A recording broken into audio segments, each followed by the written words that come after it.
My name's Tim Signore, and I'm in my last term in the Audio, Media, and Technology program at the New England Institute of Art. I hold a Bachelor of Arts degree from Bridgewater State College in Mass Communication Studies. During my last semester at Bridgewater State, I was a volunteer intern at BTV, Bridgewater's local cable access TV station. I was hired by Entercom Broadcasting in 2007, and for nearly 3 years worked as an event host, promotions assistant, and board operator, along with freelance work in the event entertainment field.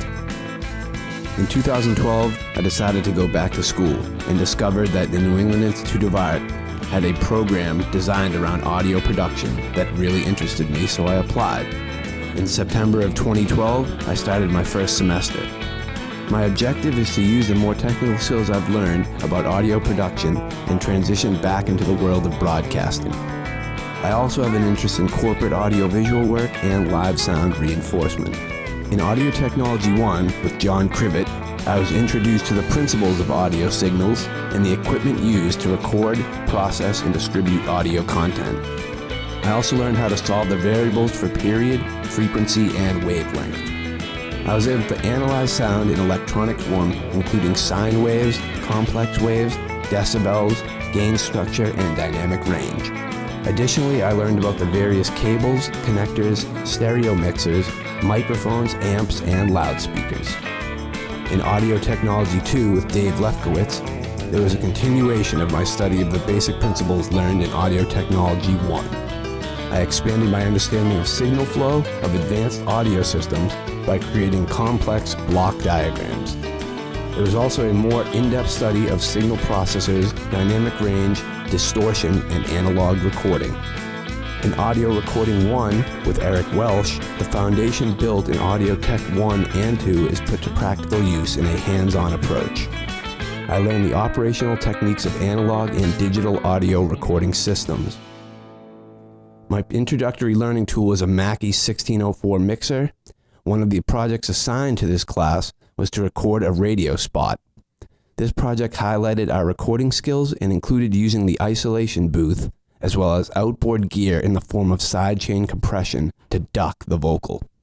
What you're hearing is a clip from that project. Sunday, April 7th, from MetLife Stadium in East Rutherford, New Jersey, WWE presents WrestleMania 29, featuring John Cena, Triple H, Brock Lesnar, The Rock, and The Undertaker. In Audio Recording 2 with Al Shapiro, I continued to build upon the recording skills and techniques learned in Audio Recording 1.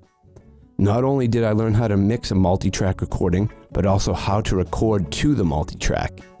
Another skill was the proper technique for microphone placement when recording. As part of my extracurricular involvement on campus, one of the marquee events is the Boston Area Definitive Audio Students Summit. I attended this event in both 2012 and 2013 since it was held on the NEIA campus.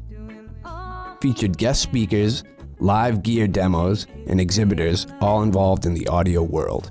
A great introductory experience to audio.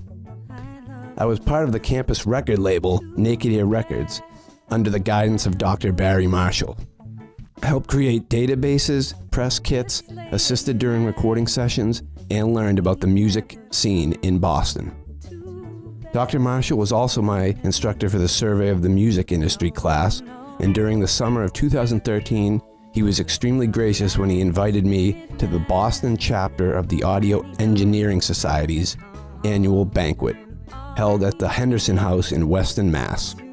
Famed producer and artist narrator Michael Walden was the featured speaker. Another one of my extracurricular activities was being instrumental in resurrecting the campus radio station along with fellow audio classmate Bernard Durgan.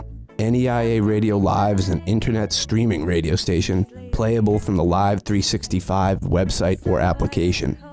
Not only did I co-host a weekly pro wrestling themed talk show with Bernie, I also hosted and produced my own hard rock and heavy metal themed show 2 days a week. During the summer quarter in 2013, I was the interim program director, so I helped set the programming and scheduling for students interested in becoming DJs on NEIA radio. Another key part to the audio production program is the live sound reinforcement classes. In Live Sound 1 with Rick Smith, I learned about the various live performance scenarios encountered by an audio engineer. Live music performance, live broadcast feeds, theatrical performances, and corporate audio-visual work. The gear in the Live Sound room includes a Yamaha M7 console, a Mackie 1604 mixer, and an Allen & Heath monitor board, along with various microphones and EAW speakers.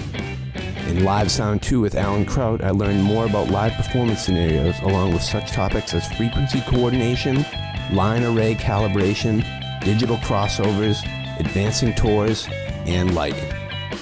Listening and analysis with John Crivet, I became more familiar with how to recognize the characteristics of sounds such as pitch, amplitude, and time. I've enjoyed listening to music for years, but for the first time, I was introduced to basic concepts of music theory, scales, chord progression, and forms. The way I perceive sound has definitely changed and become sharper than it was before. In location recording with Rob Lehman, I got to experience the unique and specialized area of field recording. Such challenges like audience noise, venue size, and microphone placement were all taken into consideration. I attended 5 live concert performances and helped load in gear, set the microphones, and record the performance into our Pro Tools rig. Another assignment for this class was to be part of the audio crew for the Naked Ear Records Pine Manor Showcase concert. Location recording, live sound, and digital video classes worked together to create this entire concert performance. For my final project in location recording, I edited down each performance into a production master, which was submitted via CD. I also uploaded some of these performances to my SoundCloud account so I can revisit them in the future. What you've been listening to is one of those live performances. For my internship, I applied to the Boston Neighborhood Network. I was accepted and brought into work in Studio A. Under the guidance of the studio technician and studio manager, I had the opportunity to be a camera operator, run the broadcast pick software and switcher, record broadcast to DVD, and most importantly, be the audio engineer. I'm extremely grateful to all of my instructors that helped me expand my knowledge of audio. I had the pleasure of working with some of my fellow students as well, and I know the future of the audio industry is bright for many of them. Thank you for taking the time to watch my path through the audio program at NEIA. My references are available upon request, but feel free to take a business card. Thank you very much.